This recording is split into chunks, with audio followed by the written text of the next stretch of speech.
नमस्कार दोस्तों, स्वागत है आप सभी का इस सेशन में जिसमें हम बात करने वाले हैं आरपीएससी आरएस एग्जाम प्रीलिम्स के पॉलिटी सेगमेंट की। इसके स्ट्रेटेजी की बात करेंगे, कौन कौन से मेथड्स हमें अपनाने हैं और क्या क्या सीख हम पीवाईक्यू से ले सकते हैं।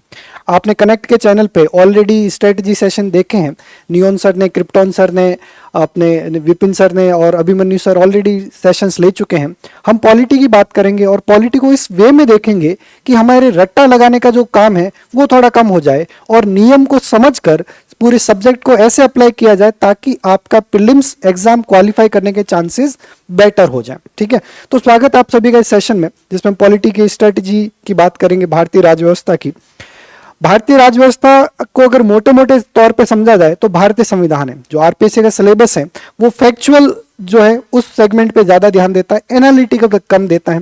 जो भारत देश हमारा बनता है 15 अगस्त 1947 को और कुछ दिन पहले हमने गणतंत्र दिवस भी मनाया है, लेकिन जो हमारा पूरा सिस्टम है जिसमें हमारा आरएस प्रीलिम्स में जो हमसे एक्सपेक्टेड होता है वो राजव्यवस्था संविधान की बात करता है, ना कि पॉलिटिक्स की बात करता है। इन दोनों में फर्क है, पॉलिटिकल साइंस, पॉलिटी और अपने पॉलिटिक्स में, इन तीनों में फर्क है।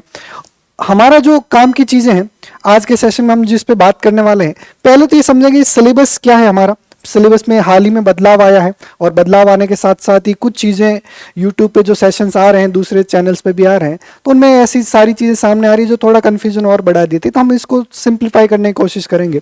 एक तो सिलेबस में क्या क्या चेंज आई है, दूसरा इसको कैसे देखना और मेंस के साथ आप इसको कैसे लिंक कर सकते हो। जो पहले जो मेंस में टॉपिक्स थे वो प्रीलिम्स में भी दिखते हैं। दूसरा, अभी तक आपने पॉलिटी जो पढ़ी है वो रट्टा लगा के आर्टिकल 1 से लेके लास्ट तक आपने आर्टिकल पढ़ने की कोशिश की और जैसे तैसे अपने टिक मार्क करने की कोशिश की। हम समझेंगे कुछ ऐसे सिद्धांत जो हमारे संविधान में है, अगर उन सिद्धांत को आप समझ जाते हो तो पॉलिटी के बहुत सारे क्वेश्चन है राजव्यवस्था के जो बहुत आसान बन जाते हैं। उसके बाद पीवाईक्यू से आप क्या सीख सकते हो, प्रीलिम्स के जो हमारे पिछले कुछ वर्षों में जो सवाल आए हैं उनसे हम क्या सीख सकते हैं वो भी हम डिटेल में देखेंगे। तो चलिए शुरुआत करते हैं। देखिए, ये है पूरा हमारा सिस्टम जो हमारे पिछले कुछ सालों का ट्रेंड है। पिछले 10-12 साल में हमारे जो 6 बार एग्जाम हुए हैं आरपीएससी के, उसमें ये सेगमेंट जो हमारा पॉलिटी और राजस्थान पॉलिटी है, इसको अगर ठीक से देखें तो एवरेज 10 से 12 क्वेश्चन पॉलिटी के आते हैं, जो कि एवरेज क्वेश्चन 10-12 क्वेश्चन रहते हैं और 8% के आसपास होता है। राजस्थान पॉलिटी का डिस्कशन हम अगले सेशन में करेंगे, अभी सिर्फ इंडियन पॉलिटी का डिस्कशन कर रहे हैं। और जो राजस्थान पॉलिटी वो भी लगभग 8 से 9% के आसपास रहती है। जो सवाल का जो एवरेज है 10 से 12 का है, और ये ऐसे सवाल है जो लो हैंगिंग फ्रूट की तरह है। लो हैंगिंग फ्रूट मतलब ऐसे, अगर आप ठीक से थोड़ा सा ध्यान देके करें, अगर चीज़ों को, नोट्स को अच्छे से रिवाइज करें, तो इसमें ज़्यादातर क्वेश्चन सही मार्क करने की प्रोबेबिलिटी बढ़ जाती है। और ये सभी स्टूडेंट्स के लिए बहुत ही अच्छा एरिया है जहाँ पे आप अपनी लीड सिक्योर कर सकते हैं। ठीक है, तो पॉलिटी का जो पूरा अपना सिलेबस है वहीं से हम बात की शुरुआत करते हैं। जो नया लेटेस्ट सिलेबस है आरपीएससी का, उनमें किन किन चीज़ों पे मुख्य ध्यान है उसको पहले समझते हैं। पहला, इंडियन कॉन्स्टिट्यूशन, कैसे कॉन्स्टिट्यूशन बनता है, भारतीय संविधान। ठीक है, पॉलिटिकल सिस्टम कैसा है और गवर्नेंस कैसी है।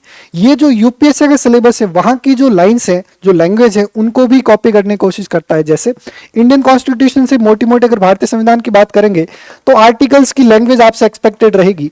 मुख्य जो प्रावधान है, मुख्य जो अपने बिंदु हैं, उनकी जानकारी आपसे एक्सपेक्टेड रहेगी।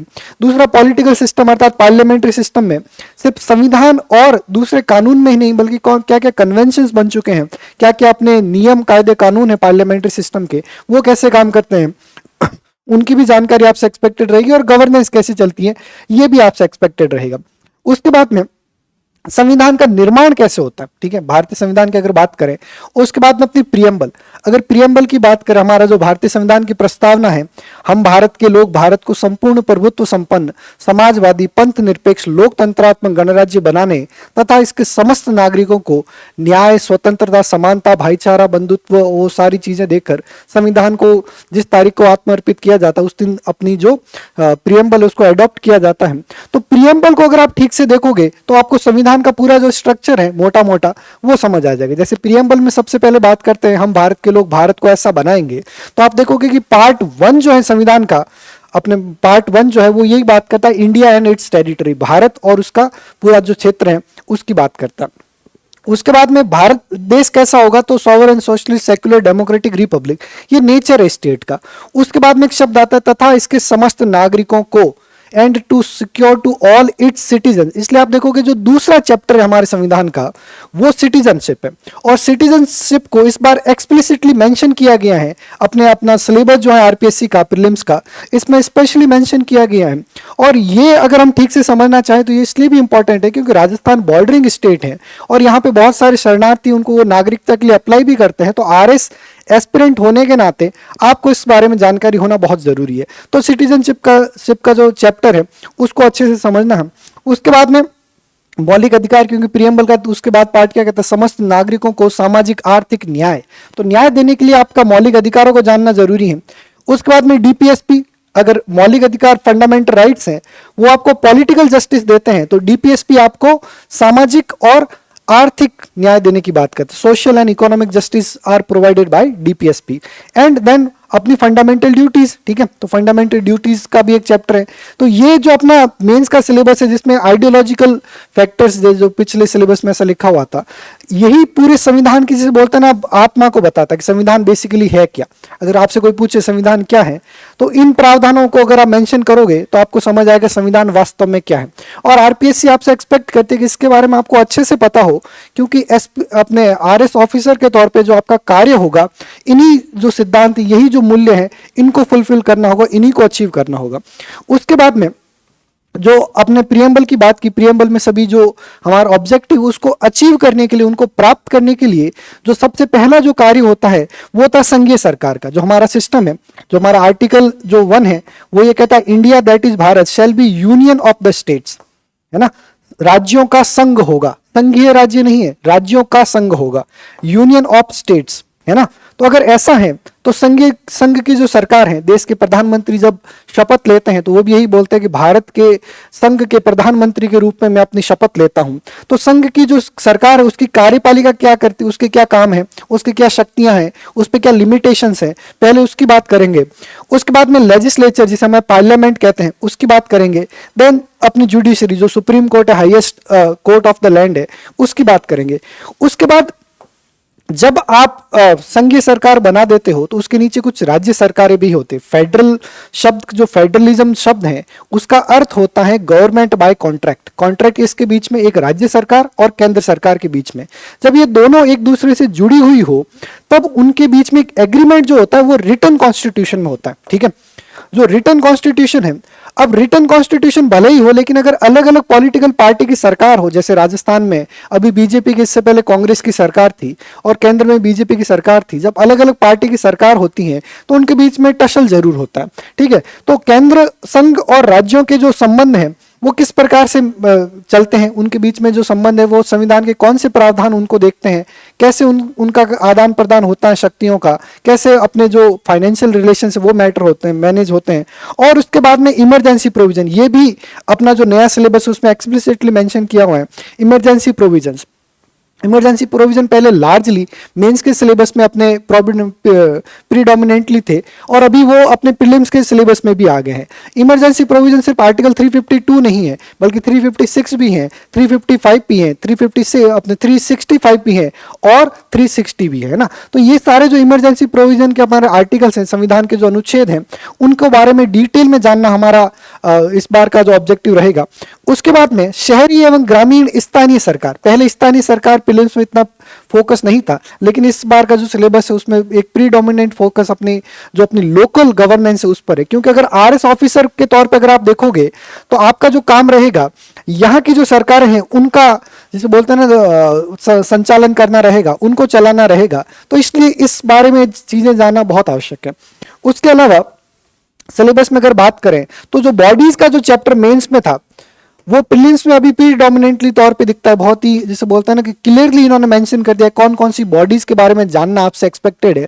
तो सबसे पहले तो अपने इलेक्शन कमीशन के बारे में, और ये इसलिए भी आवश्यक है क्योंकि एसआईआर चल रही है और एसआईआर को जो लागू करवाया जा रहा है उसमें जो मुख्य कार्य है वो हमारी जो कार्यपालिका है, जो परमानेंट एग्जीक्यूटिव, जिसमें एसडीएम और आईएएस ऑफिसर ये सभी लोग आते हैं, तो निर्वाचन आयोग को सपोर्ट भी वही करते हैं। तो पहले तो निर्वाचन आयोग को समझोगे, फिर यूपीएससी एक्सप्लिसिटली मेंशन कर दिया गया प्रीलिम्स के सिलेबस में, संघ लोक सेवा आयोग जो है, जो हमारा आईएएस का एग्जाम करवाता है यूपीएससी का।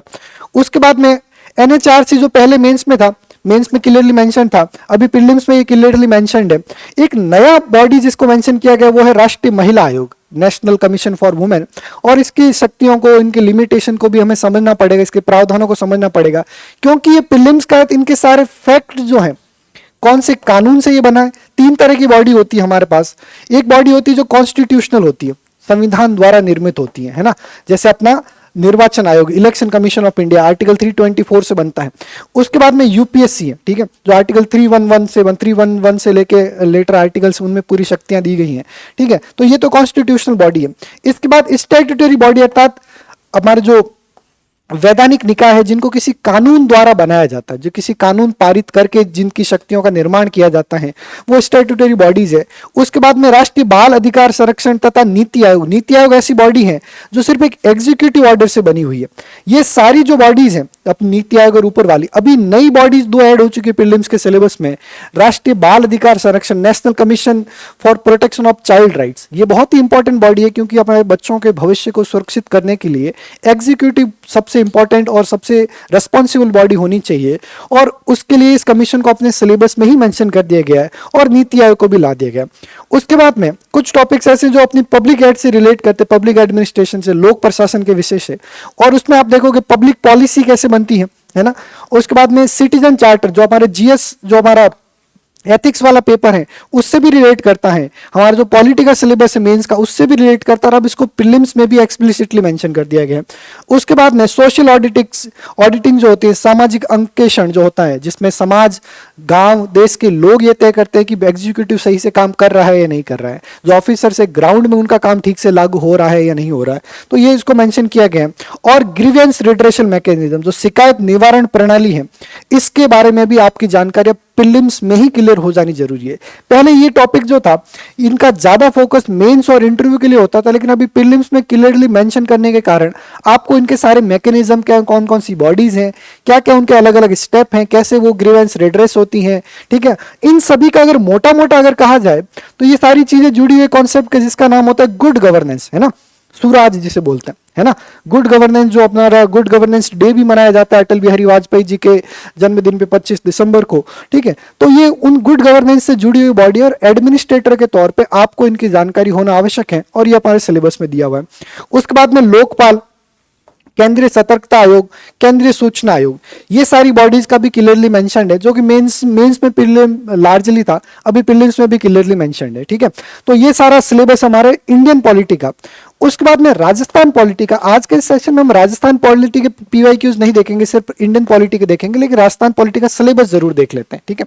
तो पहला तो वही राजस्थान की राजनीतिक और प्रशासनिक व्यवस्था, दो सिस्टम होते हैं, एक तो पॉलिटिकल सिस्टम होता है, ठीक है, जो कि होता है कि अपना स्टैटिक होता है प्लस डायनामिक होता है। मतलब एक तो फिक्स होता है कि पॉलिटिकल सिस्टम जो कॉन्स्टिट्यूशन बनाता है, कॉन्स्टिट्यूशन के आर्टिकल से बनता है, जो भी आर्टिकल हम पीएम के लिए पढ़ते हैं उसका एक कोरेस्पॉन्डिंग आर्टिकल, उसका एक पैरेलल आर्टिकल सीएम के भी लिए होता है। जो प्रेसिडेंट के पावर होते हैं वैसे ही पावर कुछ गवर्नर के होते हैं, जो पावर हमारी केंद्र की पार्लियामेंट के होते हैं वैसे ही कुछ पावर हमारी विधानसभा के भी होते हैं, है ना। तो ये पैरेलल चलता है एक दूसरे के।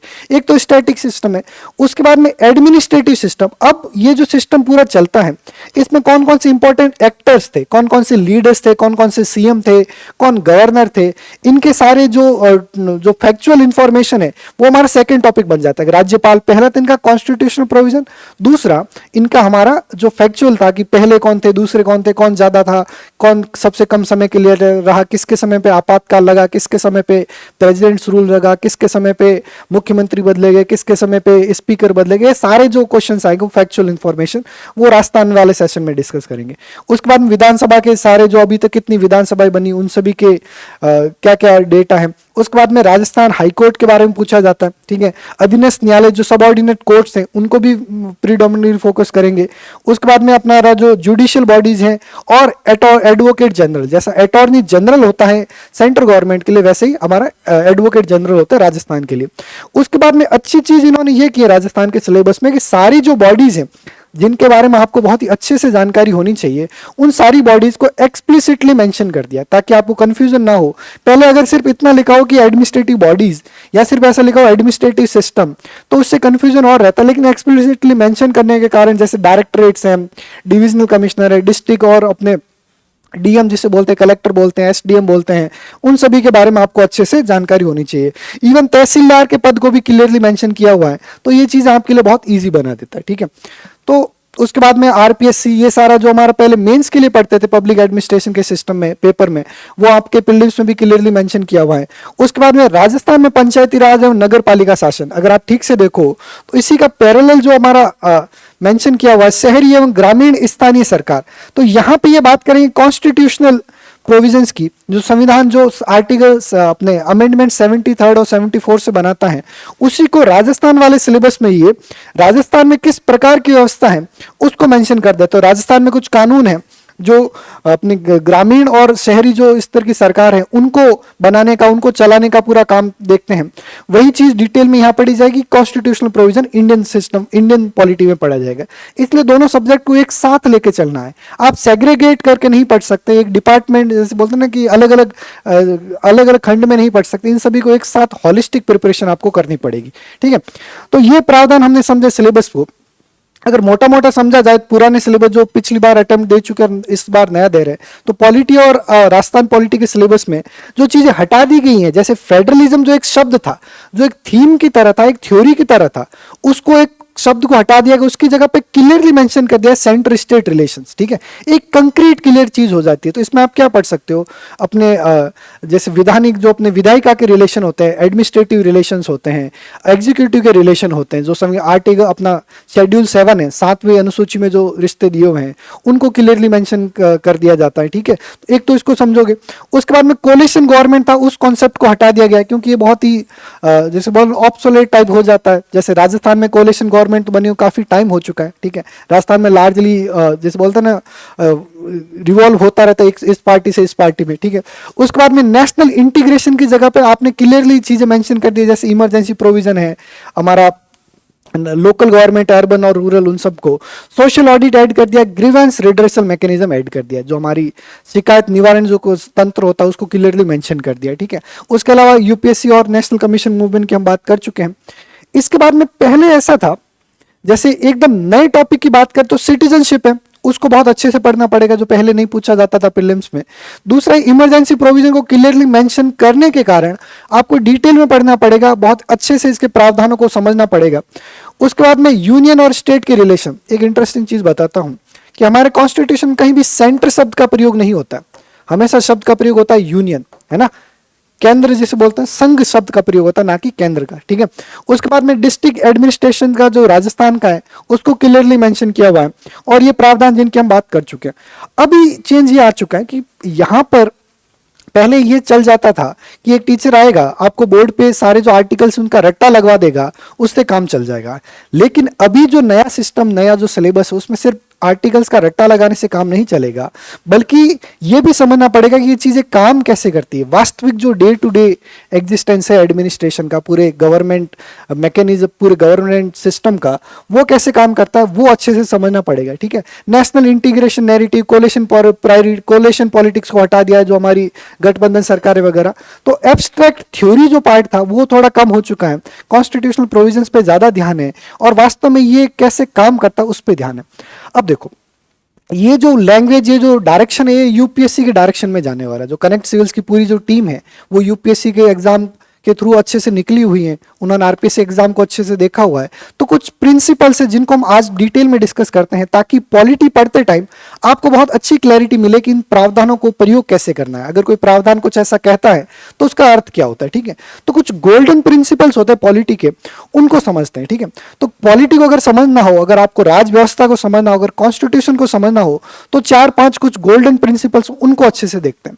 जैसे पहला प्रावधान है डेमोक्रेटिक मैंडेट या लोकतांत्रिक जनादेश का सिद्धांत। अगर मैं आपको बताऊं, जो हमारा प्रियम्बल है, प्रस्तावना है, उसमें एक शब्द लिखा हुआ है लोकतांत्रिक गणराज्य, डेमोक्रेटिक रिपब्लिक। अगर वो शब्द प्रियम्बल की पहली लाइन सेंटेंस में ही ऐड कर दिया गया है तो समझिए वो पूरे संविधान का, जिसे बोलते हैं, बैकबोन बनाता है, ठीक है। इसका एप्लीकेशन अभी समझेंगे। उसके बाद एक हमारा फेडरल बैलेंस है, हमारा संघीय संतुलन है। और फेडरल बैलेंस कुछ ऐसा है कि सेंटर हमेशा है ग्रेटर देन स्टेट, जो यूनियन की सरकार है, केंद्र की सरकार है, ऑलवेज ग्रेटर देन स्टेट, है ना। अगर ऐसा है तो बहुत सारे प्रावधानों को समझने में आपको दिक्कत नहीं आएगी, आपको रट्टा नहीं लगाना पड़ेगा। उसके बाद में सेपरेशन ऑफ पावर और चेक्स एंड बैलेंस, ये दोनों एक साथ चलते हैं। जहां पे सेपरेशन ऑफ पावर है वहीं पर चेक्स एंड बैलेंस भी है। सेपरेशन ऑफ पावर है इसीलिए चेक्स एंड बैलेंस है। अगर सेपरेशन ऑफ पावर ना हो, शक्तियों का पृथक्करण ना हो, शक्तियों का आपस में डिवाइड नहीं की हुई हो, तो आप चेक्स एंड बैलेंस नहीं कर सकते हैं, ठीक है। और उसके बाद क्योंकि आरपीएससी के अपने तरीके होते हैं सवाल पूछने के, तो इंपॉर्टेंट है संविधान की भाषा को पढ़ना कैसे, उसका सिद्धांत आपको क्लियर होना चाहिए। आर्टिकल की लैंग्वेज क्या कहती हैं और इसका एक्चुअल इंप्लीकेशन क्या होता है, ठीक है। तो ये कुछ सिद्धांत, इनको वन बाय वन समझते हैं। जैसे पहला, लोकतांत्रिक जनादेश, डेमोक्रेटिक मैंडेट। तो संविधान ये कहता है कि भारत जो देश है वो क्या होगा, डेमोक्रेटिक रिपब्लिक होगा। डेमोक्रेटिक लोकतांत्रिक लोकतंत्रात्मक गणराज्य होने का अर्थ ये होता है, पहले तो यहाँ पे रिप्रेजेंटेटिव गवर्नमेंट है यानी कि पार्लियामेंट है। दूसरा ये है कि यहाँ पे ग्रास रूट डेमोक्रेसी, ठीक है, ग्रास रूट जैसा अपनी पंचायत और वो है। तीसरा यहाँ पे ट्रांसपेरेंसी के लिए कानून है, जैसे बोलते हैं ना अपनी ट्रांसपेरेंसी, पूरा एकदम चीज सिस्टम है, एकदम क्लियर है सबके सामने, इसके लिए हमारे कानून है आरटीआई जैसे, ठीक है। अब इस चीज का एप्लीकेशन क्या हुआ, इसका अर्थ क्या हुआ, इसका अर्थ ये हुआ कि जितना बड़ा कार्य, जितना बड़ा काम, उतना ही ज्यादा जनादेश चाहिए। जैसे अगर केंद्र में अगर बजट लाना है, केंद्र के पैसा जो वित्त सिस्टम है, अपना फाइनेंशियल सिस्टम है केंद्र सरकार का, अगर उसके बारे में बात करनी है तो Lok Sabha will always be greater than Rajya Sabha, है ना। जैसे मनी बिल जिसे बोलते हैं, ठीक है, मनी बिल में हमेशा लोकसभा राज्यसभा से ज्यादा मजबूत या ज्यादा शक्तियां इसीलिए रखती है क्योंकि लोकसभा के पास डायरेक्ट डेमोक्रेटिक मैंडेट होता है। जिसे बोलते हैं ना कि प्रत्यक्ष रूप से चुने हुए जनप्रतिनिधि लोकसभा में बैठते हैं, वही कंट्रोल करते हैं कि पूरा फाइनेंशियल सिस्टम है, अपना मनी बिल है वो। अब मनी बिल की जो तीन वेराइटीज है, एक तो मनी बिल है, ये डायरेक्टली पैसों से रिलेट करता है ना, धन विधेयक जिसे बोलते हैं। अगर पैसे से रिलेट करेगा तो एब्सोल्यूट पावर है लोकसभा के पास, राज्यसभा के पास कोई पावर नहीं उसमें। दूसरा होता है फाइनेंशियल बिल, फाइनेंस बिल, वित्त विधेयक 1 और 2। अब 1 और 2 में ऐसा है कि वो सिर्फ पैसे से रिलेट नहीं करते बल्कि उसमें कुछ लॉ भी होता है, कुछ नीति भी होती है। तो 1 और 2 जो है फाइनेंशियल बिल, इसमें राज्यसभा को भी कुछ शक्तियां दे दी जाती है ताकि वो भी कानून जो बनाता है, वो जो राज्यों के हित हैं उनको भी ठीक से देखा जाए। जो संघीय बैलेंस सिस्टम है हमारा, जो फेडरल सिस्टम का है, उससे डायरेक्ट जो रिलेशन है राज्यों की शक्तियां, उनका नुकसान ना हो। ये जब हम अपने कोर्स के अंदर डिटेल में जाएंगे, जब वो चैप्टर ठीक से समझेंगे तो पूरा डिटेल में विद एग्जांपल समझेंगे। लेकिन मोटा मोटा भी ये समझना है कि जितना बड़ा कार्य होगा उतना ही बड़ा आपको डेमोक्रेटिक मैंडेट चाहिए होगा। जैसे कोई भी व्यक्ति बिना एमपी बने मिनिस्टर नहीं बन सकता, है ना, बिना एमपी बने मिनिस्टर नहीं बन सकता। आप कहोगे कि सर 6 महीने के लिए तो बन सकता है, सिर्फ 6 महीने के लिए ही बन सकता है। और ये जो एमपी जो मिनिस्टर बनते हैं वो सिर्फ 6 मंथ के लिए इसीलिए बन पाते हैं क्योंकि 2 सेशन जो होते हैं, सेशन जो होते हैं 1 और 2, उनके बीच में मैक्सिमम जो समय सीमा है वो 6 मंथ ही हो सकती है ना। हमारा संविधान ये नहीं कहता कि देश में साल भर में पार्लियामेंट के कितने सेशन होने चाहिए, सिर्फ इतना कहता है कि 2 सेशन के बीच में 6 महीनों से ज्यादा दूरी नहीं होनी चाहिए। अगर ऐसा है तो कोई भी मिनिस्टर को अगला सेशन होने से पहले एमपी बनना पड़ेगा क्योंकि मिनिस्टर का काम जो है, एग्जीक्यूटिव का जो काम है वो बहुत ही जरूरी है। और जितना बड़ा काम होगा उतना ज्यादा जनादेश चाहिए होगा, उसको जनता का प्रतिनिधि बनना पड़ेगा, है ना। यही चीज जो हमारा डेमोक्रेटिक मैंडेट, इसलिए आप देखोगे कि जितनी भी बॉडीज होती हैं, सारी जो बॉडीज आप ठीक से देखते हो, ये अपनी एनएचआरसी है, अपनी वुमेन्स कमीशन है, सारी दूसरी जो बॉडीज होती है, जितने भी बॉडीज होती हैं, वो बॉडीज अगर उनकी अपॉइंटमेंट एग्जीक्यूटिव करता है, ठीक है, जैसे एनएचआरसी की रिपोर्ट है, ठीक है, राष्ट्रीय मानवाधिकार आयोग, अगर इसकी रिपोर्ट है और इसकी रिपोर्ट पार्लियामेंट को भेजी जाती है राष्ट्रपति के द्वारा, ठीक है, तो ये सारी जो बॉडीज होगी, क्योंकि इस बॉडीज के हेड जो होते हैं वो डेमोक्रेटिकली इलेक्टेड नहीं है, लोकतांत्रिक रूप से चुने हुए प्रतिनिधि नहीं है, इसलिए जितनी भी बॉडी की रिकमेंडेशन होती है वो सिर्फ एडवाइजरी ही होती है। है ना। कोई भी बॉडी ऐसी नहीं है जिसकी रिकमेंडेशन बाइंडिंग हो। सिर्फ सुप्रीम कोर्ट और हाई कोर्ट के जो आदेश होते हैं वो सरकार पे बाध्य होते हैं। बाकी किसी भी बॉडी की रिकमेंडेशन सिर्फ रिकमेंडेशन होती है, उसको बाध्यकारी नहीं बनाया जाता। इवन जो कैग होता है, क्योंकि कैग के हेड जो होते हैं वो अपॉइंट किए जाते हैं एग्जीक्यूटिव द्वारा और वो डायरेक्टली इलेक्टेड नहीं होते हैं, तो उनकी जो भी रिकमेंडेशन होती है वो रिकमेंडेशन ही होती है, वो क्लियरली बाइंडिंग नहीं होती है सरकार पे। क्योंकि इसके पीछे जो सिद्धांत है वो ये कहता है लोकतांत्रिक जनादेश का सिद्धांत, जनता ने चुना है वही काम होगा। ठीक है, जैसे बोलते हैं ना हम भारत के लोग, हमने एक संविधान बनाया है ना, we the people of India, preamble जो कहती है। तो पहला जो अपना सिद्धांत है इसको ये समझिए। ठीक है, इसको जब हम क्वेश्चन के साथ सारे जो हमारे पार्लियामेंट का और उनके जो प्रावधान उनके साथ जब पढ़ेंगे तो इसको और मजा आएगा। ठीक है, दूसरा जो इंपॉर्टेंट फीचर होता है वो होता है अपना फेडरल बैलेंस का। ठीक है, संघीय संतुलन का सिद्धांत। संघीय संतुलन ये कहता है कि जब तक देश में शांति है, यानी कि नॉर्मल टाइम से, उस टाइम पे यूनियन और स्टेट शायद कुछ मामलों में बराबर है। जैसे अपना जो 7वीं अनुसूची है वो ये कहती है कि भाई साहब 3 लिस्ट बनी हुई है, यूनियन लिस्ट, स्टेट लिस्ट और कंकरेंट लिस्ट, संघ सूची, राज्य सूची और समवर्ती सूची। ये शांति नॉर्मल टाइम है, आजकल के टाइम में। लेकिन अगर इमरजेंसी आ जाती है किसी भी प्रकार की तो union becomes stronger than state, है ना। जो हमारी संघ की सरकार है वो राज्य सरकारों से ज्यादा मजबूत बन जाती है इस हद तक कि इमरजेंसी के समय में स्टेट के जो लिस्ट में जो सब्जेक्ट होते हैं उस पर भी यूनियन कानून बना सकता है। यही सिस्टम है जो फेडरल बैलेंस है। ये इसी के कारण है, आप देखोगे कि किसी भी राज्य का नाम बदलना हो, किसी भी राज्य से जिसे बोलते हैं कि विभाजन करना हो, 2 राज्य बनाना हो, किसी भी राज्य का जिसे बोलते हैं कि शक्तियां, किसी भी राज्य के मोटे मोटे जो काम है, ठीक है, उनको पार्लियामेंट अकेले बदल सकती है। और उसके लिए जैसे जम्मू एंड कश्मीर का उन्होंने 2 यूनियन टेरिटरी बना दी। ठीक है, ये बनाने के लिए उनको राज्यों का जो पूरे स्टेट्स हैं उनका रेटिफिकेशन नहीं चाहिए, है ना। वो सारा बैलेंस जो है यूनियन के पास है ना। इसी संदर्भ में आप देखोगे कि यूनियन की जो पार्लियामेंट है उसके जो प्रावधान है उन्हीं को फॉलो करती है स्टेट लेजिस्लेचर। जैसे यूनियन अपना यूपीएससी का एग्जाम था, उसमें एक बार सवाल आया कि जब हमारा जो स्टेट की विधानसभा है उनके पास किसी मैटर को लेकर अगर कोई प्रावधान नहीं हो, मान लीजिए कि स्टेट की विधानसभा कोई कानून बना रही है, उनको नहीं पता कि इसमें कौन सी प्रोसीड्यूर को फॉलो करना चाहिए, अगर ऐसी स्थिति है तो वो संघ की जो पार्लियामेंट है उसके द्वारा बनाए गए नियमों को फॉलो करेगी।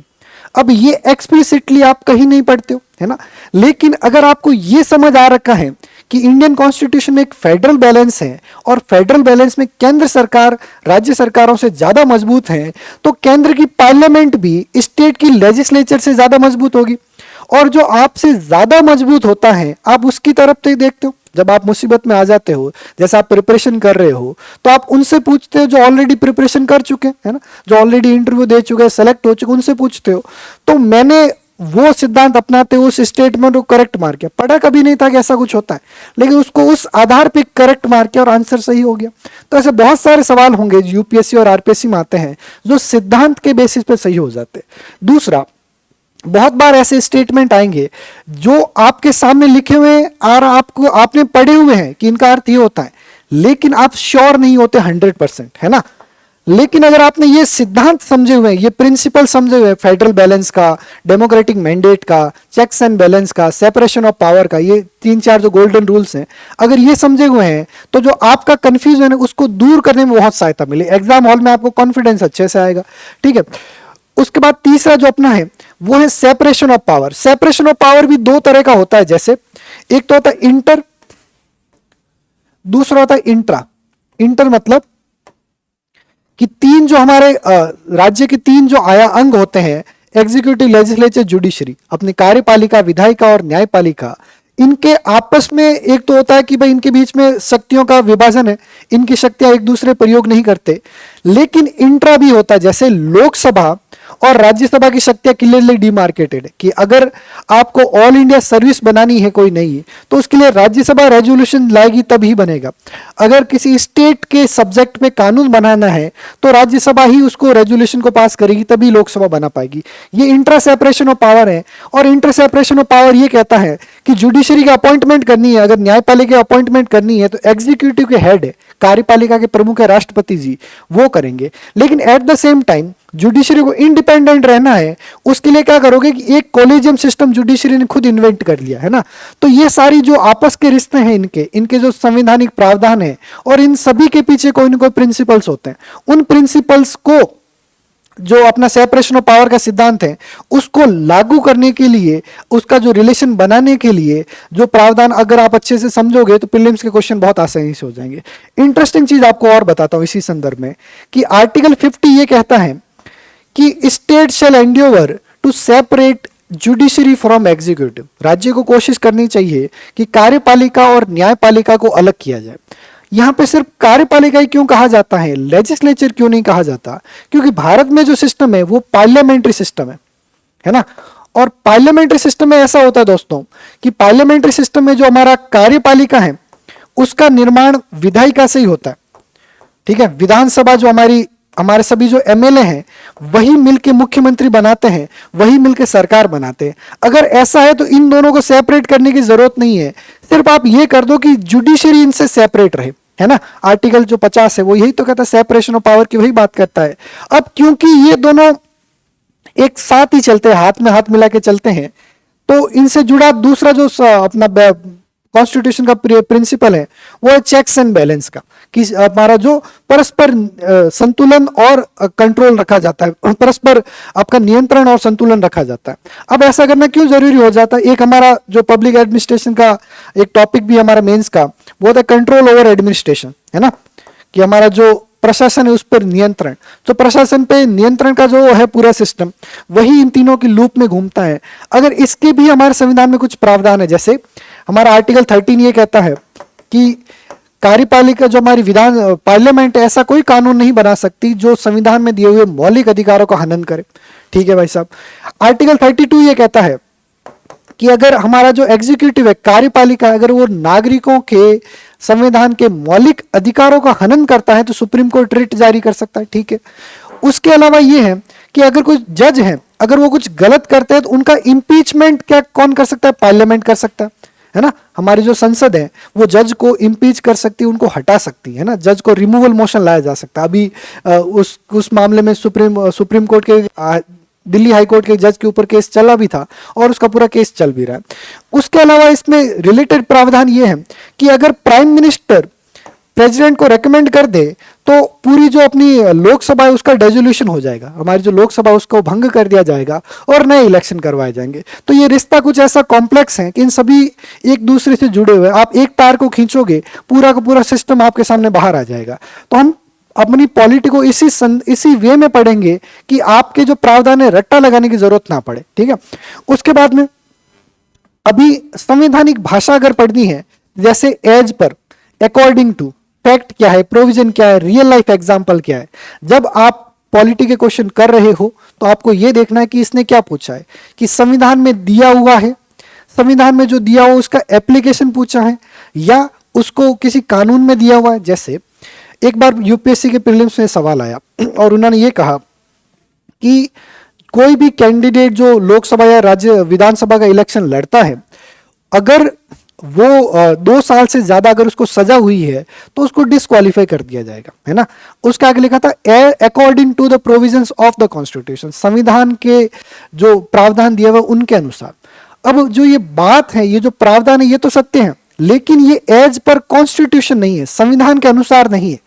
ये किसके अनुसार है? रिप्रेजेंटेशन ऑफ पीपल्स एक्ट, जो अपना जन प्रतिनिधि जो अधिनियम है 1951 का, उसके तहत ये प्रावधान है ना। तो हमें बहुत ही क्लियर रहना पड़ेगा कौन सी चीज है जो संविधान में दी हुई है, कौन सी चीज है संविधान में दिया हुआ उसका इन्फर किया हुआ। जैसे जुडिशियल रिव्यू जो है, जुडिशियल रिव्यू शब्द नहीं दिया हुआ है संविधान में कहीं पर भी। आर्टिकल 13 का जो एप्लीकेशन है वो जुडिशियल रिव्यू का पावर देता है, जो हमारी न्यायिक समीक्षा है उसका पावर आर्टिकल 13 से ही आता है, लेकिन उस शब्द को नहीं दिया हुआ है ना।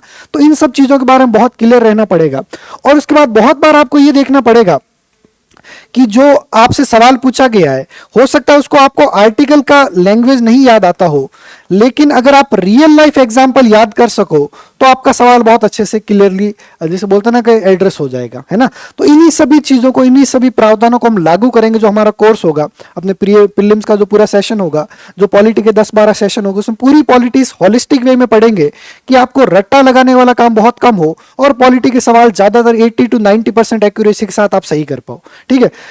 अब देखिए पॉलिटी का जो पूरा अभी तक का जो हमारा क्वेश्चन आए हैं अभी तक पिछले 8-10 सालों में, जो हमारा 2013 से लेकर अब तक सबसे ज्यादा सवाल आए हैं कॉन्स्टिट्यूशन मेकिंग पे, संविधान निर्माण की जो प्रक्रिया है, अपना सारे जो ब्रिटिश शासन के दौरान जो अलग अलग कानून लाए गए थे उनसे सीखकर संविधान कैसे निर्माण हुआ, संविधान निर्माण होने के बाद कौन कौन से अमेंडमेंट हुए, उन अमेंडमेंट में क्या क्या बदलाव किया गया, संविधान निर्माण की जो पूरी सभा थी कॉन्स्टिट्यूएंट असेंबली, उसमें क्या क्या समितियां थी, उन्होंने क्या क्या कार्य किया, उनके क्या रिकमेंडेशन थे, उन सभी पे ज्यादा से ज्यादा जो 1/3 पॉलिटी का पेपर है। अब ये ऐसा जो ज्यादातर फैक्चुअल है ना, लेकिन हम ये देखेंगे कि इसमें भी कौन सी चीजें जो आपको आंसर के करीब ला सकते बिना तथ्य जाने भी, ठीक है। उसके बाद में जो हमारा इंस्टीट्यूशनल फ्रेमवर्क है, पहला जो हमारे मेंस के सिलेबस का था, जिसमें president, prime minister, council of minister, parliament है, ये 1/5 ऑफ द पेपर, लगभग 20% है। उसके बाद में जो प्रियम्बल है, अपना जो फंडामेंटल राइट्स है, डीपीएसपी है, फंडामेंटल ड्यूटीज है, वो भी हमारा लगभग 1/5 ऑफ द सिलेबस बनाता है। उसके बाद जो बॉडीज है, और उसके बाद में फेडरल सिस्टम, और उसके बाद में दूसरे जो मिसलेनियस टॉपिक होते हैं। तो ये मोटा मोटा डिमार्केशन है पॉलिटी के क्वेश्चंस का। ये सारा जो अपना एनालिसिस आपको कनेक्ट के टेलीग्राम चैनल पे, यूट्यूब चैनल पे आपको सभी तरीके से बहुत ही क्लियरली डिफाइंड, क्लियरली सेग्रीगेटेड, एकदम क्लियरली एक्सप्लेन्ड आपको मिल जाएगा, ठीक है। उसके बाद में जो हमारा इंडियन पॉलिटी के क्वेश्चंस हैं, उनको वापस इस वे में भी देखा जा सकता है कि कॉन्स्टिट्यूशन मेकिंग पे इतने सवाल आए हैं, प्रेसिडेंट पे इतना है, पिछले जो 2013 के बाद के जो पेपर्स है उसमें, ठीक है। अभी हम बात करेंगे पीवाईक्यूज कुछ लेकर, जिसमें कौन कौन से हम ऐसे सिद्धांत हैं उनको लगा सकते हैं, और हम ये भी देखेंगे कि उनका एप्लीकेशन करने से क्या हम नजदीक पहुंच पाते हैं किसी आंसर के, ठीक है। ये करें उससे पहले आप लाइक और कमेंट जरूर कर दीजिएगा अभी तक का सेशन आपको कैसा लग रहा है, ठीक है, ताकि हमें भी मोटिवेशन मिले, हमें भी पता चले कि और हम बेटर कैसे कर सकते हैं, ठीक है। अभी देखते हैं हम पीवाईक्यू। ये टाइप्स ऑफ क्वेश्चन जो है 27% है वो एनालिटिकल है, 73% है फैक्चुअल है। अब आपको याद ये रखना है कि जो फैक्चुअल क्वेश्चंस आते हैं वहां पर भी अगर एनालिटिकल की हेल्प लोगे तो आंसर के आप करीब पहुंच जाओगे। प्रीलिम्स में सभी जो हमारी कट ऑफ रहती है, एवरेज जो कट ऑफ रहती है वो 48 से लेके 50% के बीच रहती है ना। अगर ऐसी कट ऑफ है तो हमें हर बार करेक्ट आंसर नहीं चाहिए, हमें बहुत बार आंसर के करीब पहुंच जाना है, 50-50 तक पहुंच जाना है। अगर ऐसा आप कर लोगे तो आपका जो काम है कट ऑफ निकालने का वो हो जाएगा, ठीक है। अब शुरू करते हैं पीवाईक्यू से, ठीक है। अगर किसी सब्जेक्ट को अच्छे से देखना हो, अगर किसी सब्जेक्ट की डिमांड को समझना हो, अगर गब्बर से ही लड़ना हो तो गब्बर से ही पूछ लो कि भाई उस पर कितना बड़ा इनाम रखा हुआ है, तो पता चल जाए वो कितना बड़ा डाकू है, ठीक है।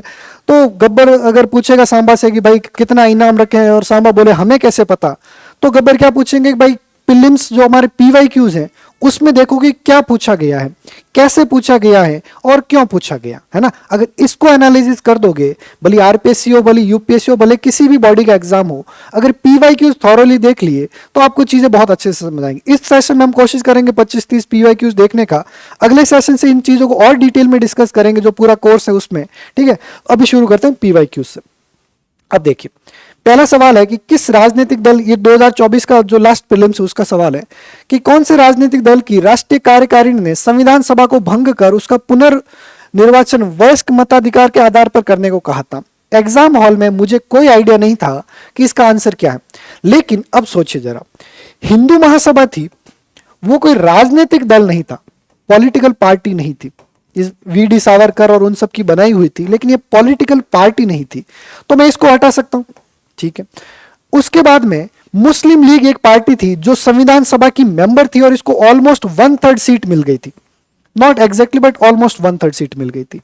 अगर मुस्लिम लीग को इतनी सीटें मिल गई थी, 25% से 30% के बीच में इसको सीटें मिली थी, अगर ऐसी सीटें इसको मिल गई थी तो ये क्यों डिमांड करेगी कि इसको सार्वजनिक वयस्क मताधिकार के आधार पर संविधान सभा को वापस लागू बनाया जाए? क्योंकि अगर ऐसा होता है तो क्या होगा, अगर ऐसा होता है तो इनका ही नुकसान होगा, क्योंकि इसके वोट कम हो जाएंगे, कांग्रेस के वोट बढ़ जाएंगे, है ना, क्योंकि देश की जनता विभाजन नहीं चाहती थी, सिर्फ कुछ लीडर्स ही थे। तो मैं मुस्लिम लीग को भी हटा दूंगा। उसके बाद में समाजवादी पार्टी और अपना स्वराज दल, सोशलिस्ट पार्टी और स्वराज दल, ये समाजवादी पार्टी जो है अपनी अभी वाली नहीं है, ठीक है, जो अपना एसपी और बीएसपी जो उत्तर प्रदेश की वो वाली नहीं, अभी वाली, बल्कि कौन सी, इन दोनों में अगर ठीक से देखोगे तो स्वराज दल और सोशलिस्ट पार्टी दोनों ही जो थी वो कौन सी, कांग्रेस के ही धड़े थे, है ना। एक 1923 में बनता है, 1935 के आसपास बनता है। इसका आंसर बी होता है, सोशलिस्ट पार्टी होती है। लेकिन मेरा कहने का मतलब यह है कि अगर आपको एग्जैक्ट आंसर नहीं भी आ रहा हो तब भी आप इतना तो एलिमिनेट कर ही सकते हो। अगर इतना एलिमिनेट कर सकते हो तो आप 50-50 पे आ जाओगे, और 50-50 पे आने से आपका फायदा ये होगा कि अगर 10 क्वेश्चन में 50-50 पे आ गए तो आपके उसमें से 5 तो पक्के सही हो जाए। जैसे नियोन सर और क्रिप्टोन सर ने जो सेशन लिया है उसमें उन्होंने एलिमिनेशन टेक्निक पे और डिटेल में बात की है, मैं उसका एप्लीकेशन बता रहा हूँ, ठीक है। तो इसका आंसर समाजवादी पार्टी होता है, लेकिन यहां तक पहुंचने की जरूर आपको कोशिश करनी चाहिए। जैसे ही किसी एग्जाम में, किसी क्वेश्चन में किसी कोई स्टेटमेंट, कोई इंफॉर्मेशन आ जाए तो आपका ये कर्तव्य बनता है उन सभी के बारे में आप डिटेल में पढ़ो। समाजवादी दल कब बनता है, सी आर दास और मोतीलाल नेहरू वो बनाते हैं। स्वराज दल कब बनता है, ये जयप्रकाश नारायण और ये सब बनाते हैं। इन सब के बारे में आप डिटेल में पढ़ोगे तो सारी चीजें आपको समझ आ जाएगी, ठीक है। Then Swaraj Party I think पहले बनती है, समाज सोशलिस्ट पार्टी बात की है, ठीक है। उसके बाद में यह कि भारत के संविधान में यह कब स्टैब्लिश किया गया कि state shall secure free legal aid to any citizen by reason of economic और अदर डिसेबिलिटीज, कि भारत के नागरिकों के लिए मुफ्त में जो न्यायिक सहायता वो देने के प्रावधान राज्य को करने चाहिए। अब अगर मुझे कुछ भी नहीं पता हो तो मुझे एटलीस्ट इतना पता है कि ऐसे कुछ प्रावधान थे जो डीपीएसपी में थे, और डीपीएसपी में जो बदलाव आए हैं वो मुख्यतः 42nd अमेंडमेंट से आए हैं, है ना, और 44th अमेंडमेंट से भी कुछ बदलाव आया, ठीक है।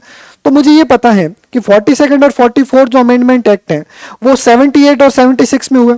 एक तो ये, दूसरा है कि 75 में तो इमरजेंसी लगी ही थी, उस टाइम पे कोई बड़ा संवैधानिक बदलाव नहीं आया था। 75 में 39 और वो अमेंडमेंट आया था जो कि डीपीएसपी में इतना बदलाव नहीं करता था, और 79 में तो जनता पार्टी की सरकार थी, ठीक है, तो उसमें भी इतना बड़ा बदलाव नहीं आया होगा। तो इनमें से बचते मेरे पास दो ही है, आंसर इसका बी है। लेकिन मेरा कहने का अर्थ यह है कि हमेशा कोशिश करो मेजर जो कॉन्स्टिट्यूशनल अमेंडमेंट है, मुख्य जो संविधान संशोधन के जो सारे एक्ट हैं उनकी डिटेल जानकारी, जैसे 42nd अमेंडमेंट एक्ट को मिनी कॉन्स्टिट्यूशन कहा जाता है, जिसे बोलते हैं संविधान का एक छोटा रूप है, क्योंकि संविधान के लगभग सभी प्रावधानों में कोई न कोई बदलाव कर देता है, ठीक है। तो ये इसका अर्थ, इसमें भी अगर आप 50-50 में पहुंच पाते हो और पिछले वाले में भी 50-50 में पहुंच जाते हो तो दोनों में से एक तो आपका पक्का ही करेक्ट हो जाएगा, तुक्का लगाने पर भी, है ना। तो ये जरूर करना, क्योंकि ये दोनों क्या थे, फैक्चुअल थे। अब इन दोनों फैक्ट से हमें ये पता चलता है, एक तो संविधान के जितने मेजर अमेंडमेंट है 1 से लेके 106 तक, सारे नहीं, मेजर, मुश्किल से 25-30 ऐसे अमेंडमेंट है जो मेजर अमेंडमेंट है, जो हमारा सेशंस होंगे पॉलिटी के कोर्स में, उसमें उन सभी अमेंडमेंट के बारे में डिटेल में चर्चा करेंगे हम, ठीक है। अब देखिए, ये ध्यान रखिएगा, ये वापस रिपीट होगा, स्टेट को फ्री लीगल एड देनी है, ठीक है। अब देखते हैं आगे वाला क्वेश्चन। ये 4 केस हैं जिनके बारे में बात की है इन्होंने, और इनमें अब थोड़ा सा दिमाग लगाना है आपको। इंदिरा गांधी बनाम राजनारायण केस, दूसरा Minerva Mills case, Kihoto Hollohan case, और P Sambamurthy versus state of Andhra Pradesh case. अब इसमें होता ही है कि एग्जाम हॉल में मुझे नहीं पता था कि भाई ये 4th वाला कौन सा है, लेकिन मुझे ये पता था कि इंदिरा गांधी का जो केस था वो केस ऐसा था जिसमें इंदिरा गांधी को एमपी के तौर पे डिस्क्वालीफाई कर दिया गया था, एमपी के तौर पे डिस्क्वालीफाई कर दिया गया था। लेकिन इंदिरा गांधी ने एक ऐसा अमेंडमेंट लाया था जिसके तहत प्रधानमंत्री के इलेक्शन को जुडिशरी समीक्षा नहीं कर सकती, जुडिशियल रिव्यू उसका नहीं हो सकता। तो ये अमेंडमेंट ऐसा होना चाहिए जो अपना 42nd अमेंडमेंट से पहले होना चाहिए। अब 42nd अमेंडमेंट से इमीडिएट पहले कौन सा आता है, 39 अमेंडमेंट आता है। तो आई थिंक ये इसका ये होना चाहिए। मिनर्वा मिल्स जो केस होता है, मिनर्वा मिल्स केस होता है 1980 के आसपास आता है। ये जो 1975 का होता है, मिनर्वा मिल्स 1900 अपने 80 के आसपास आता है। और मिनर्वा मिल्स में संविधान के जो अपने मूल अधिकार और डीपीएसपी हैं, अपना राज्य के नीति निर्देशक तत्व हैं, उनके बीच की टसल को डिस्कस किया जाता है और ऐसा कहा जाता है कि दोनों के बीच में बैलेंस होना चाहिए। तो ये 42nd अमेंडमेंट को देखता है। कियोतो होलाहन केस जो बहुत ही फेमस केस है, किससे जुड़ा हुआ, दल बदल विरोधी कानून से जो अपना एंटी डिफेक्शन लॉ है, जो हमारे 10वीं अनुसूची में डाला गया है, उससे जुड़ा हुआ है। और दल बदल जो अपना कानून था 52nd अमेंडमेंट से लाया गया था, तो ये इसमें आ गया। अब इसके बाद बचा क्या अपना, ये पी संभमूर्ति है जो 32nd अमेंडमेंट से आया था, तो इसका आंसर क्या बन जाता अपना बी। ठीक है, सॉरी सॉरी सॉरी, इसका बी नहीं, इसका आंसर बन जाता है ये 4। ठीक है, तो ये इस तरीके से। अब इसमें इंटरेस्टिंग चीज ये थी कि अगर आपको सिर्फ पहले का भी पता हो 1 2 4 3, अगर इसमें पहले का भी पता हो तब भी आप आंसर में पहुंच सकते हैं। ठीक है, तो ये मोटा मोटा ये अपना इसका था केसेस का। अब उसके बाद देखो संविधान के मूल कर्तव्य जो 42nd अमेंडमेंट हमने जो पहले देखा, मैंने आपको ये कहा कि जब भी हम मेजर कॉन्स्टिट्यूशनल अमेंडमेंट को देखेंगे तो 42nd अमेंडमेंट एक्ट जो था वो एक मिनी कॉन्स्टिट्यूशन की तरह देखा जाता है। और कॉन्स्टिट्यूशन की शुरुआत ही होती है किससे, प्रियम्बल से। ठीक है, प्रियम्बल से होती है। और प्रियम्बल जो हमारा संविधान का है वो बात करता है कि हमारे अधिकार मिले पूरे, वो मैंने आपको स्ट्रक्चर समझाया कि अगर संविधान का पूरा ढांचा देखना हो तो प्रियम्बल की लैंग्वेज देखिए। एक तो प्रियम्बल में बदलाव करता है, उसके अलावा फंडामेंटल राइट्स में बदलाव करता है, फंडामेंटल राइट्स के बाद डीपीएसपी का चैप्टर आता है उसमें बदलाव करता है, उसके बाद में एक नया चैप्टर ऐड किया जाता है और वो नया चैप्टर होता है अपने मूल कर्तव्यों का। और मूल कर्तव्य की जो बॉडी है, मूल कर्तव्य की जो ऐड किया जाता है वो किसकी रिकमेंडेशन पे किया जाता है, स्वर्ण सिंह, सरदार स्वर्ण सिंह कमेटी होती है उनके रिकमेंडेशन पे ऐड किया जाता है। जब इसको डिटेल में पढ़ोगे तो आपको समझ आएगा इन्होंने तो कुछ और कर्तव्य ऐड करने को भी बोला था जो कि सरकार ने एक्सेप्ट नहीं किया, और बाद में अपना जो राइट टू एजुकेशन आता है उस टाइम पे एक नया कर्तव्य ऐड कर दिया जाता है। ठीक है, उसके बाद उसके अलावा जो कमिटीज है उनके बारे में भी आपको जानकारी होना जरूरी है। जैसे शाह कमीशन था, वो इमरजेंसी में जो भी गलत होता है उसके बारे में इवेल्युएट करता है। प्रशासनिक सुधार आयोग 2 बार बनता है, first and second administrative reform commission, वो अपना जो पूरा एडमिनिस्ट्रेशन उसमें सुधार के लिए बात करता है। और संतानम कमेटी होती है जो आपके करप्शन से जुड़ी होती है, उसके बारे में बात करती है, करप्शन को कैसे एंड किया जाए, उसके लिए एक नई बॉडी बनाती है। आप कमेंट करके बता सकते हैं कि संतानम कमेटी है वो कौन सी बॉडी को बनाने का काम करती है। अगर इन सभी बॉडी के बारे में पढ़ोगे तो दूसरे कुछ क्वेश्चन करना आपके लिए बहुत आसान हो जाएगा। ठीक है, तो इसका आंसर अपना होता है स्वर्ण सिंह कमेटी। अब देखो, अब अगर आपने पिछले जो क्वेश्चन था ये 2000 पहले था, या मान लीजिए 2018 का पेपर आपने किया और आपने ये देखा कि स्वर्ण सिंह कमेटी कौन सी थी और किस प्रयोजन से बनी थी, और उसका आप मेंबर या मोटा मोटा ये भी देखोगे, तब भी आपका वो सवाल क्लियर हो जाएगा। दोनों सिलेबस के जो सवाल एक दूसरे से जुड़े हुए। अब इन्होंने पूछ लिया कि इनमें से कौन सी कमेटी के मेंबर्स है वो स्वर्ण सिंह कमेटी के मेंबर्स नहीं थे। अब देखिए, जब मैं पीवाईक्यू सॉल्व कर रहा था मुझे कोई आइडिया नहीं था कि इनके मेंबर थे कौन वास्तव में, लेकिन मुझे ये पता था कि हरिदेव जोशी सर है वो राजस्थान के 3 बार सीएम बने थे।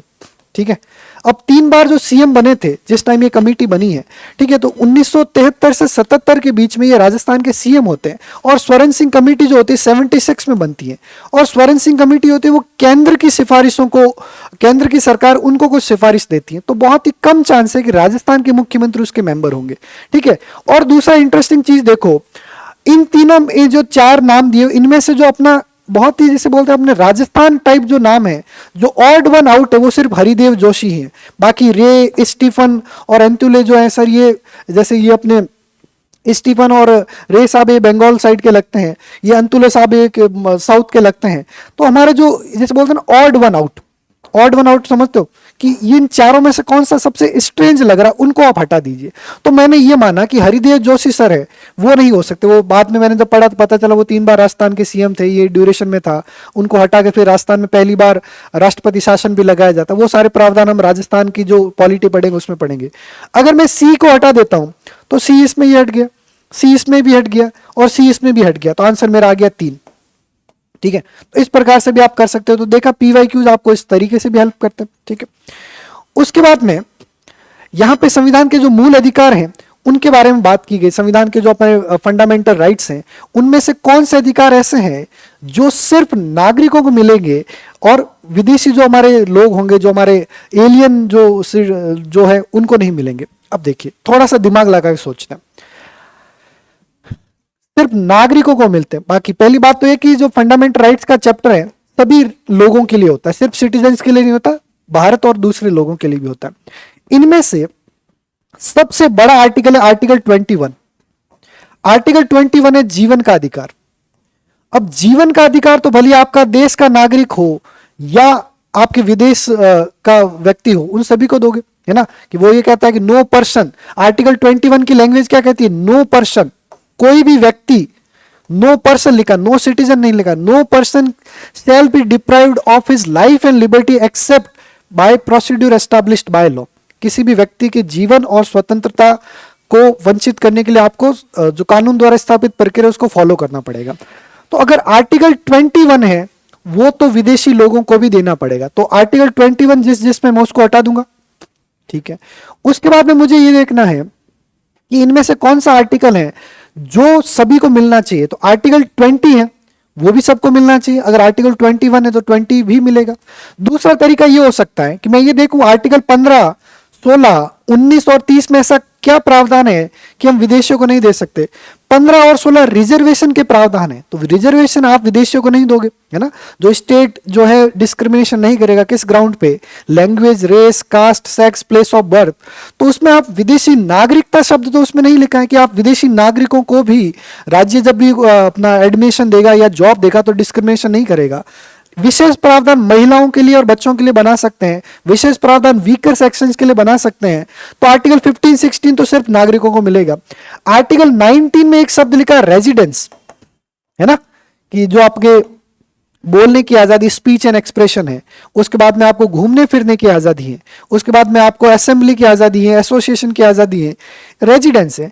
क्या विदेश के किसी भी नागरिक को, विदेशी व्यक्ति को आप देश में कहीं पर रहने का मौका दे सकते हो? नहीं दे सकते, देश के लिए खतरा हो सकता है, तो उसको आप हटा दोगे। आर्टिकल 29 और 30 भी सिर्फ नागरिकों के लिए, क्योंकि इसमें यहाँ पे अल्पसंख्यकों के लिए विशेष प्रावधान है। कल को मान लीजिए रोहिंग्या लोग हैं, वो आ जाए और एक कॉलोनी बसा दे और बोले कि हम अल्पसंख्यक हैं, हमें तो ये जमीन देनी ही पड़ेगी, ऐसा आप नहीं कर सकते, ठीक है। तो इसलिए अगर आप लॉजिक से सोचोगे, खुद को क्रॉस क्वेश्चन करोगे, इसको बोलते हैं डेविल्स एडवोकेट, है ना, कि आप ये पूछो कि भाई ये प्रावधान देने में नुकसान क्या है, तो आपको समझ आएगा कि आर्टिकल 20 तो सभी को देना पड़ेगा। कल को अगर विदेशी व्यक्ति को आपने गिरफ्तार कर दिया आपकी पुलिस ने, तो क्या आप उसको वकील नहीं दोगे? क्या उसको ड्यू प्रोसेस फॉलो नहीं करोगे? क्या उसको सीधे ही गोली मार दोगे? ऐसा तो नहीं होगा, आपको पूरा ध्यान रखना पड़ेगा, ठीक है। तो ये इससे जुड़ा सवाल। उसके बाद में मेनका गांधी केस के बारे में बात है।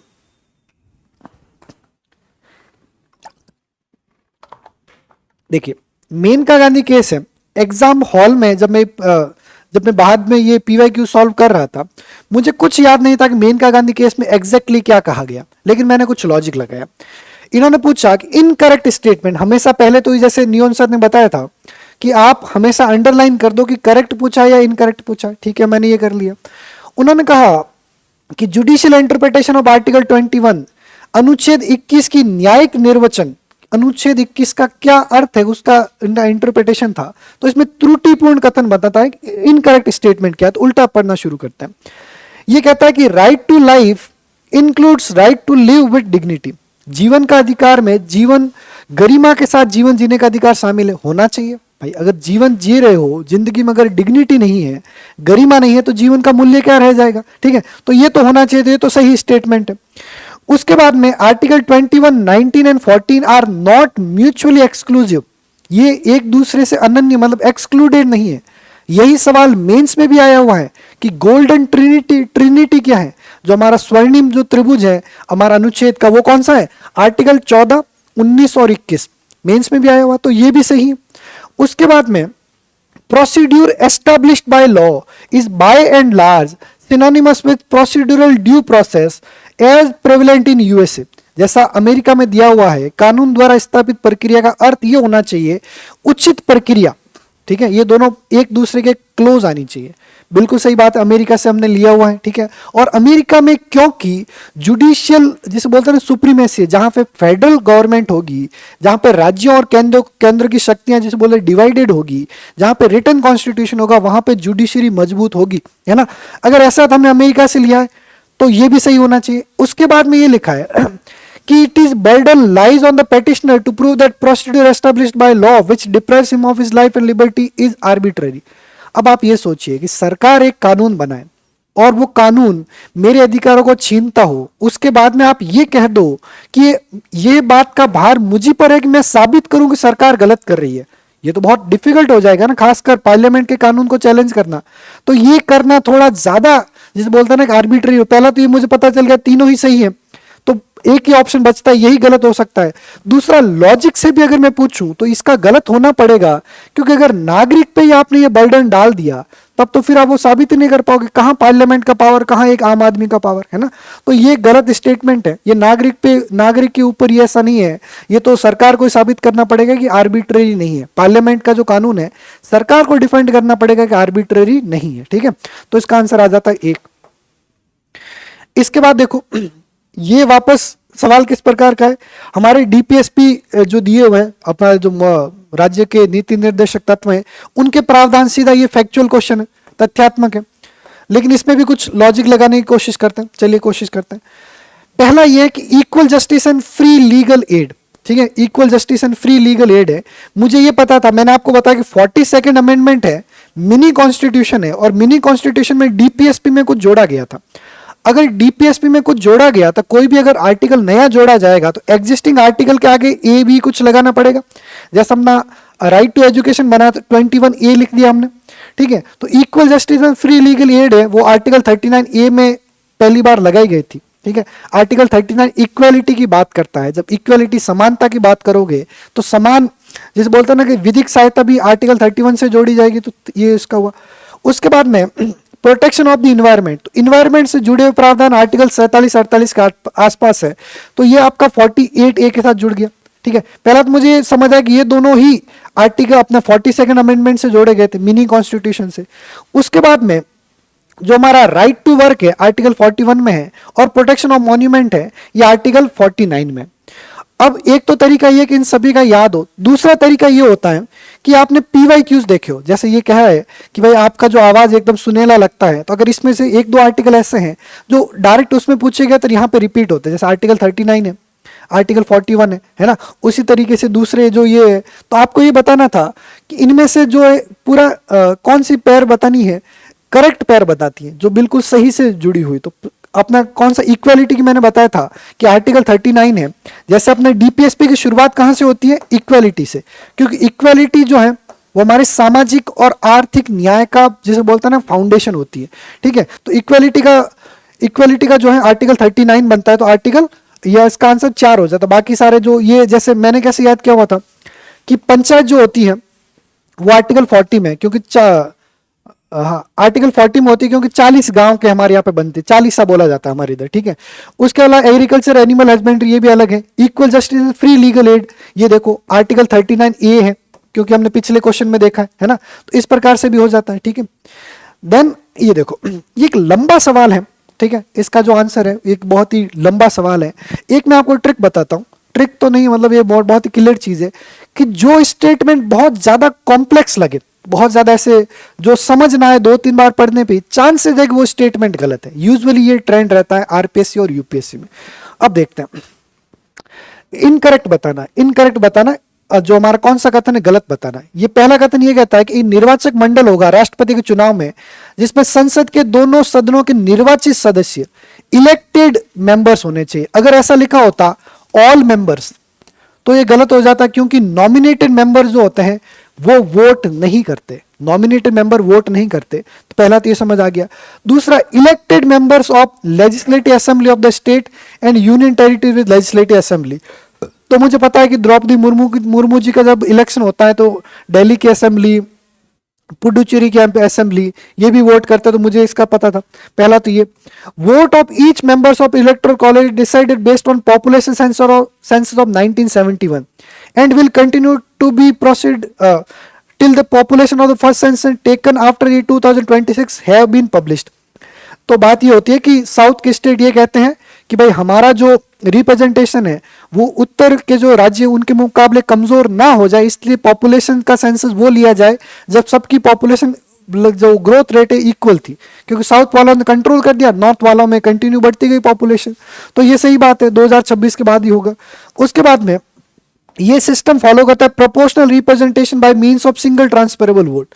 एकल संक्रमणीय मत प्रणाली को फॉलो किया जाता है। ठीक है, वो जो जैसे हमारे प्रधान का इलेक्शन होता है वैसे राष्ट्रपति के इलेक्शन में भी ऐसे प्रेफरेंस दी जाती है, और जो वोट है ट्रांसफर हो जाता है एक पर्सन को, लास्ट में सिर्फ 2 कैंडिडेट बचते हैं और जो भी 50% +1 ले आता है वो राष्ट्रपति बन जाता है। इसके बाद में लास्ट स्टेटमेंट है, बहुत ही कॉम्प्लेक्स है, पूरा पढ़ने की जरूरत नहीं है, आंसर आपका ऑलरेडी आ चुका है। ये गलत स्टेटमेंट है, अगर आप इसको पढ़ोगे तो भी समझ आएगा कि जो हमारे वोटिंग सिस्टम में होता है, पॉपुलेशन डिवाइड करो आप टोटल एमएलएज, ठीक है, और उसको डिवाइड करो अपने 1000 टाइम से कर लो तो वो वोट होता है। तो ये इतना कॉम्प्लेक्स स्टेटमेंट है जो कि 4th स्टेटमेंट गलत है, बहुत ही अजीब तरीके से बना दिया गया है। ठीक है, देन आर्टिकल 103 जो कॉन्स्टिट्यूशन का है वो ये कहता है कि ओपिनियन किसका लेगा राष्ट्रपति जब आपको डिस्क्वालीफाई करना हो लोकसभा के मेंबर को। पहले तो ये समझो, जो हमारा एंटी डिफेक्शन लॉ है वो एक लॉ है, कानून है, उसके तहत भी लोकसभा के एमपी एमएलए जो होते हैं विधानसभा के, उनको डिस्क्वालीफाई किया जा सकता है, अयोग्य ठहराया जा सकता है। अगर राष्ट्रपति किसी को डिस्क्वालीफाई कर रहा है तो संविधान के अनुच्छेद के अनुसार करेगा, दोनों में डिफरेंस है। अगर संविधान में कुछ लिखा हुआ है तो संविधान में एक प्रावधान चलता है सेपरेशन ऑफ पावर, शक्तियों का विभाजन, शक्तियों का पृथक्करण, है ना, शक्तियां जो डिवाइडेड है, अगर पावर डिवाइडेड है तो जिसके मेंबर को हटाया जा रहा है उसी की रिकमेंडेशन थोड़ी लोगे, क्योंकि वो तो एक बायसनेस हो सकती है। तो लोकसभा के अध्यक्ष की नहीं लोगे, ठीक है, उच्चतम न्यायालय की भी नहीं लोगे, क्योंकि आपका थोड़ा सा वो सुप्रीम कोर्ट है वो थोड़ा सा डायरेक्टली रिलेटेड नहीं होगा, वो जिसे बोलता है ना कि इनके कार्य में उनका इंटरफेयर हो जाएगा। इलेक्शन से महान्यायवादी जो होता है अपना अटॉर्नी जनरल, ये तो गवर्नमेंट का ही वकील होता है ना, गवर्नमेंट का लॉयर होता है। तो गवर्नमेंट के लॉयर को अगर आप लोगोगे एमपी को हटाने के लिए सजेशन, तो हो सकता है सरकार अपने ऑपोजिशन वालों को हटाने के सजेशन दिलवा दे, ये भी गड़बड़ हो जाएगा। तो मैक्सिमम जो आपके पास 50-50 बचना चाहिए वो सर्वोच्च न्यायालय और निर्वाचन आयोग रहता है। अब जरा सोचिए, इलेक्शन में एक्सपर्ट कौन है? एक्सपर्ट कौन होगा? Election commission. तो जो आपको रिकमेंडेशन लेते हो वो किसके लेते हो? निर्वाचन आयोग अर्थात इलेक्शन कमीशन की। ठीक है, देन अब देखो लोकसभा अध्यक्ष की शक्तियों के बारे में कौन सा कथन सही है। तो पहला तो यह कहता है कि लोकसभा अध्यक्ष जो है संसद के दोनों सदनों की संयुक्त बैठक, जैसे बोलते हैं ना joint sitting both houses of parliament, जैसे मैंने आपको बताया था कि यूनियन जो जितना बड़ा काम होता है डेमोक्रेटिक मैंडेट उतनी ही चाहिए। अगर डेमोक्रेटिक मैंडेट जैसे बोलते हैं ना लोकतांत्रिक आपको जनादेश चाहिए, अगर जनादेश चाहिए तो जो डायरेक्टली इलेक्टेड लोग होंगे उनको आप ज्यादा पावर दोगे, और लोकसभा जो होती है वो डायरेक्टली इलेक्टेड होती है, और लोकसभा क्योंकि डायरेक्टली इलेक्टेड है तो राज्यसभा से ज्यादा मजबूत होगी, है ना। ठीक है, तो लोकसभा अध्यक्ष उसकी बैठक की जिसे बोलता है ना जॉइंट सिटिंग होती है उसकी अध्यक्षता इसीलिए करता है क्योंकि लोकसभा राज्यसभा से ज्यादा मजबूत है और वो जनादेश वाला सिद्धांत लगता है। दूसरा, मनी बिल जब ट्रांसफर होता है लोकसभा से तो उसका साइन सर्टिफिकेट कौन देता है? अपने स्पीकर देते हैं, वो भी सही बात है। तीसरा यह है कि जब रेजोल्यूशन उसके रिमूवल के लिए आए तो यहां पे लिखा है कि स्पीकर ना ही तो उसकी अध्यक्षता करेंगे ना ही कार्यवाही में भाग लेंगे। अब देखो, ठीक है, लास्ट वाला बिल्कुल क्लियर ही है। ये सवाल जो 2024 का, ये 2023 में यूपीएससी की प्रीलिम्स में पहले पूछ लिया गया, यूपीएससी का प्रीलिम्स का उठाकर सीधा यहां पे डाल दिया गया। अब जब मैं यूपीएससी के प्रीलिम्स में ये कर रहा था मुझे कोई आइडिया नहीं था कि ये प्रावधान कहीं पे लिखा हुआ है, लेकिन मैंने ये पूछा कि अगर आपको हटाने के लिए कोई प्रावधान लाया गया है, आपको हटाने के लिए कोई बिल लाया गया है, अगर आप उसकी कार्रवाई में भाग, अध्यक्षता तो नहीं करोगे, ये तो सही बात है कि भाई आप अध्यक्षता नहीं करोगे, लेकिन अगर आपको कार्यवाही में भाग ही नहीं ले पा रहे हो, मतलब आप वोट ही नहीं कर पाओगे, तो ये जिसे बोलते हैं ना कि आपका नेचुरल जस्टिस के खिलाफ चला जाएगा, प्राकृतिक न्याय के सिद्धांत हैं उसके खिलाफ चला जाएगा, है ना।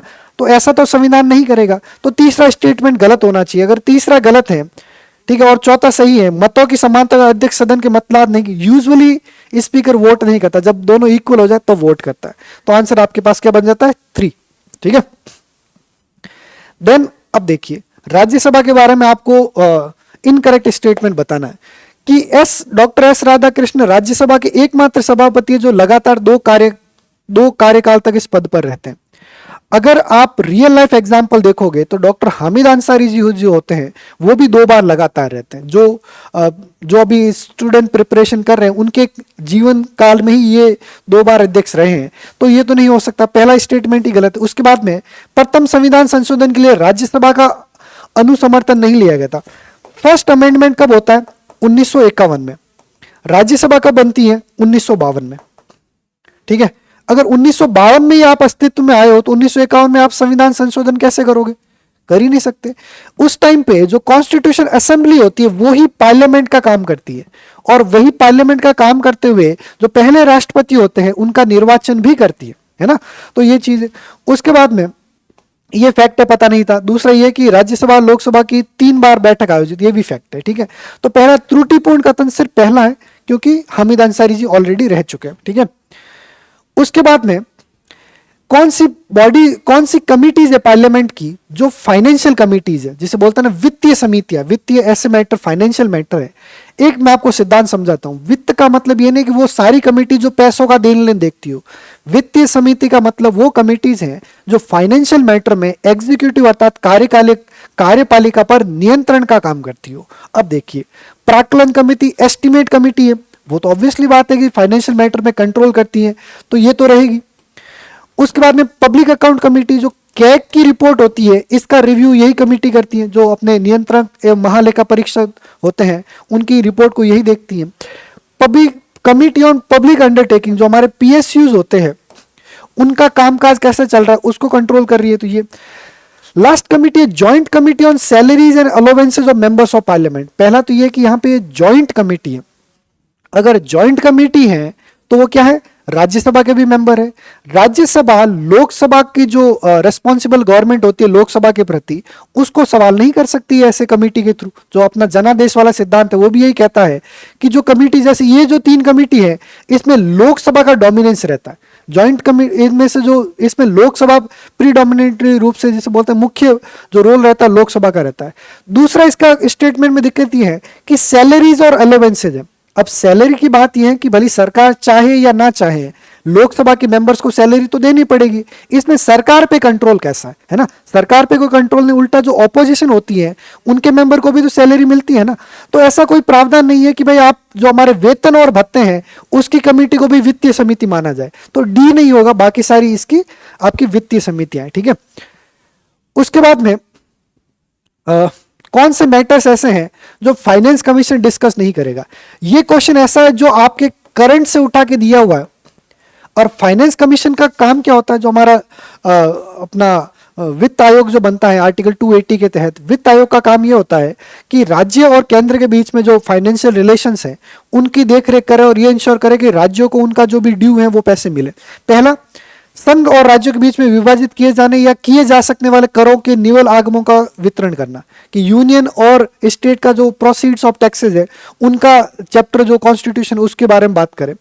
उसके बाद में वो सिद्धांत जो ग्रांट इन एड की बात करें, बिल्कुल सही बात है।